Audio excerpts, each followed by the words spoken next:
आभाळ फाटल्यासारखा पाऊस संपूर्ण राज्यभरात होतोय। या संदर्भातले अपडेट्स पाहूयात। राज्यातील 30 जिल्हे अतिवृष्टीग्रस्त, 195 तालुक्यांना पुराचा फटका। खरीपातील सोयाबीन, मका, कापूस, उडीद, तूर, मूग या पिकांचं नुकसान। यासह मुसळधार पावसाचा भाजीपाला, फळपीक, बाजरी, ऊस, कांदा, ज्वारी आणि हळद पिकांना फटका।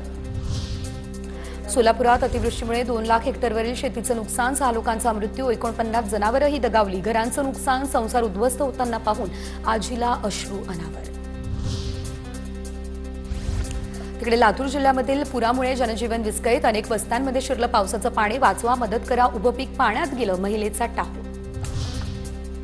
धाराशिव, बीड, जालना, हिंगोलीमध्ये हाहाकार, पुरामुळे अनेक गावांचा संपर्क तुटला। प्रताप सरनाईक उद्या धाराशिवमध्ये जाणार, गरज असेल तरच दुष्काळग्रस्त गावांना दत्तकही घेणार असल्याची सरनाईक यांची माहिती आहे। नांदेड, बीड, सोलापूर, यवतमाळ, बुलढाणा या जिल्ह्यांमध्ये सर्वाधिक पाऊस आणि नुकसान। सोलापूर, हिंगोली, धाराशिव, परभणी, जळगाव, अहिल्यानगर, छत्रपती संभाजीनगर, बीड या जिल्ह्यांना मुसळधार पावसाचा फटका। 15 ऑगस्ट ते 22 सप्टेंबरपर्यंत सर्वात जास्त पावसाची नोंद। हिंगोलीच्या वसमत तालुक्यातील खापरखेडा शिवारात ढगफुटी सदृश्य पाऊस। आसमानी संकटामुळे सोयाबीन, कापसासह भाजीपाल्याचं नुकसान। सरकारला हात जोडतो, आम्हाला मदत करा, शेतकरी महिलेला अश्रू अनावर।